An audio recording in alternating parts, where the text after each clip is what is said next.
Sierra Vista, I'm Miriam. And I'm Matthew. Today is January 18th, 2024. Please stand for the Pledge of Allegiance. Put your right hand over your heart. Ready, begin. I pledge allegiance to the flag of the United States of America and to the republic for which it stands, one nation, under God, indivisible, with liberty and justice for all. You may now be seated. Now that we've had some time being back at school, Miss Lynette would like to give you some tips for overall physical and mental health. Getting 8 hours of sleep is important, not only that you get enough rest, but also to better handle stress, boost your mood, boost your immune system, improves memory, and overall physical health. Sierra Vista Junior High School is a charter member of California Junior Scholarship Federation. The purpose of the society is to provide those students who excel academically an opportunity to perform community service and participate in worthwhile activities. Our staff encourages all eligible students to join. If you are a 7th or 8th grade student interested in applying for CJSF, please check Sierra Vista's website to fill out the application. The application is due on Wednesday, January 31st at 3 p.m. Absolutely no late applications will be accepted. Please see Miss Lawrence in room 602 if you have any questions. Our news story today is a look into the past. Today we're going to talk about something important that happened 30 years ago, the Northwoods earthquake and the chaos and the resilience in the aftermath of the seismic event. It wasn't just a regular earthquake.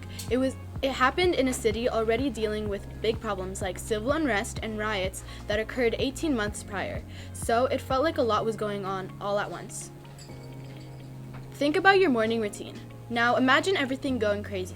Mirrors breaking, windows shattering, and outside everything was becoming a mess. Even though the power went out and it was pretty scary, people in the neighborhood helped each other. That's what communities do when things get tough. I was going to CSUN, and then I know about CSUN had a terrible. The whole place was just so messed up that it was a winter break and ended up going longer. When we came back, everything was in bungalows, all the classes, and the scariest thing was it happened at like 4:30 a.m. or something. There was a 4-story parking lot. Everybody parked in the whole thing. So that's why it's good it was so early, because the whole thing squished every level. It was crazy. That happened the year after I graduated from college. But I do remember being asleep, and I had a big, huge window above me. And while it was shaking, just took a blanket and covered myself just in case the window broke. And once it all stopped, I came out, and I was working at my college campus at the time. So we went and evaluated the campus for any dangers. The earthquake left a mark on Los Angeles. Roads were messed up, buildings were damaged. The collapsed Northridge Meadows apartments became a symbol of the challenges people faced. But guess what? The city didn't give up. People worked together to fix things and make their home better, showing that even after hard times, there's hope. So even when things seem tough, remember that communities can come together and be strong. Do you recall how your community came together to overcome the aftermath of the earthquake? Yes, I remember our neighborhood doing a big barbecue with all of our frozen food that was going to go bad.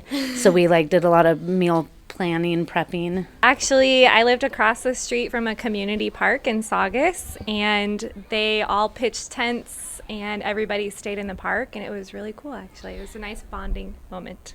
I think we were fortunate that there wasn't a lot of damage, so that it wasn't a lot of need for coming together. I know there were community groups that went out, people from campus went out to support kind of cleanup efforts, but everybody was in mayhem. I don't know, and I didn't live up here, but I know people who lived up here, their world was completely different if they were used to driving out of town down the freeway. Because the freeway fell, you guys know that, right? The freeway fell.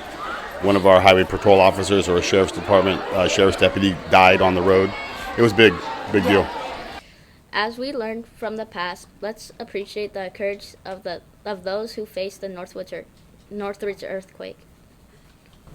That's all for today, Sierra Vista. I'm Miriam. And I'm Matthew.